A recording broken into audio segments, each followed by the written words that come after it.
వెనుకబడిన వర్గాల కోసం ప్రవేశపెట్టిన ఆదరణ 2 పథకాన్ని పేదరికంపై గెలుపుగా ముఖ్యమంత్రి అభివర్ణించారు.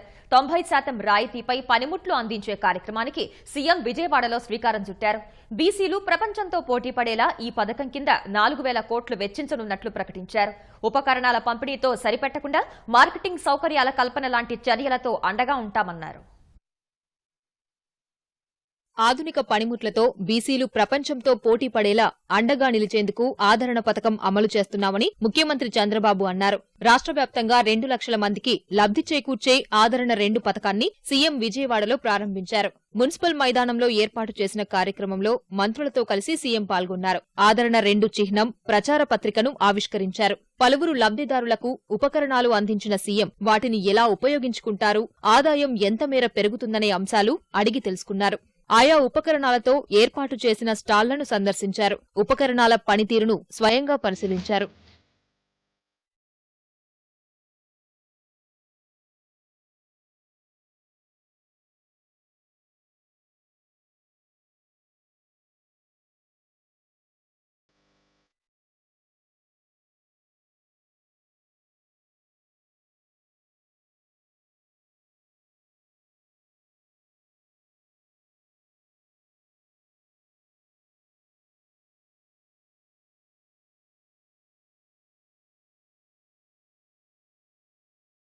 ఆదరణ 2 పథకం తొలి విడతలో 1.16 లక్షల మందికి 1,581 కోట్ల విలువైన పనిముట్లు పంపిణీ చేయనున్నారు. మొత్తం 4 విడతల్లో 8 లక్షల మంది లబ్ధిదారులకు ఆధునిక పనిముట్ల పంపిణీకి 4,000 కోట్లు వెచ్చిస్తామని సీఎం భరోసా ఇచ్చారు. ఆర్థిక పరిమితులతో సంబంధం లేకుండా బీసీలకు అన్ని విధాలా అండగా ఉండేది తెలుగుదేశం ప్రభుత్వం మాత్రమేనని సీఎం స్పష్టం చేశారు.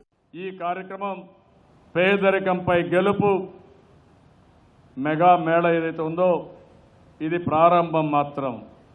నేను ఒకటే మీ అందరినీ కోరుతున్నా, ఆధునికమైన పనిముట్లు ఇప్పించాం. ఎట్లా వాడాలనో మీరు నేర్చుకోవాల్సిన అవసరం ఉంది. ఇంకా అవసరమైతే అన్ని కూడా తెప్పిస్తాం.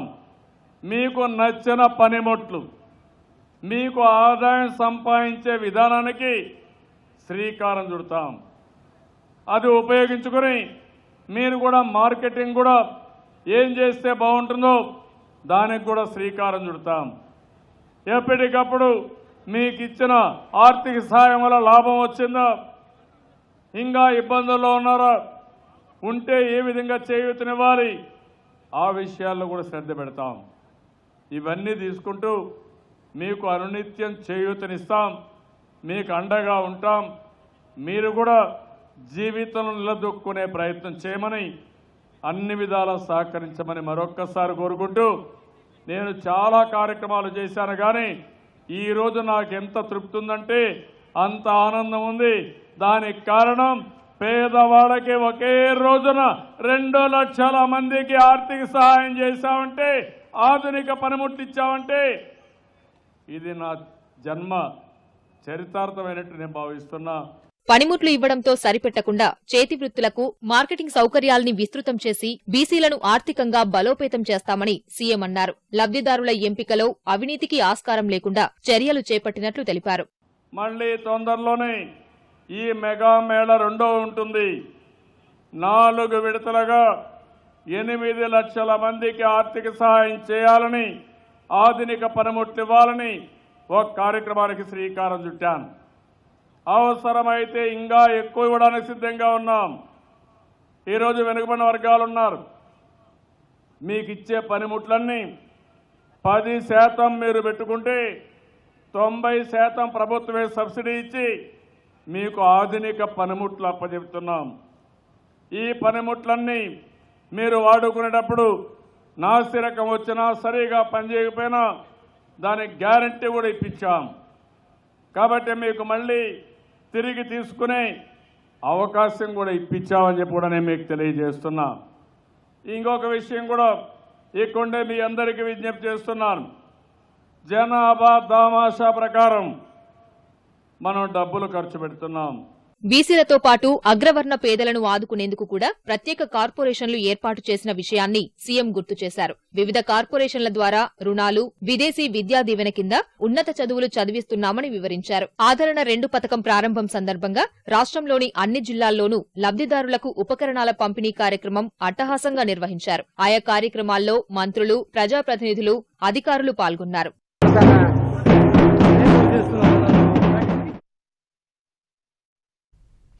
కేంద్రంలో అనుకూలమైన ప్రభుత్వం ఉంటేనే రాష్ట్రానికి న్యాయం జరిగే అవకాశం ఉన్నందున ఆ దిశలో కార్యాచరణ చేపట్టానని ముఖ్యమంత్రి చంద్రబాబు అన్నారు. తిత్లీ తుపానుకు తీవ్రంగా నష్టపోయినా పైసా కూడా ఇవ్వకపోవడం కేంద్రం వైఖరికి నిదర్శనమని మండిపడ్డారు.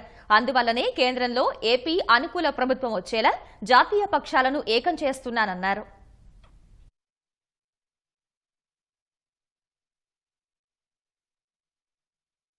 మళ్ళీ ఈ బీజేపీ పార్టీ కేంద్రంలో వస్తే మనకు అన్యాయం జరుగుతుంది కాబట్టి బీజేపీకి వ్యతిరేకంగా అందరినీ సమీకరించి తప్పకుండా రాబోయే రోజుల్లో మనకు అనుకూలమైన ప్రభుత్వం రావాలని జాతీయ స్థాయిలో ఆ కృషి కూడా చేస్తున్నా.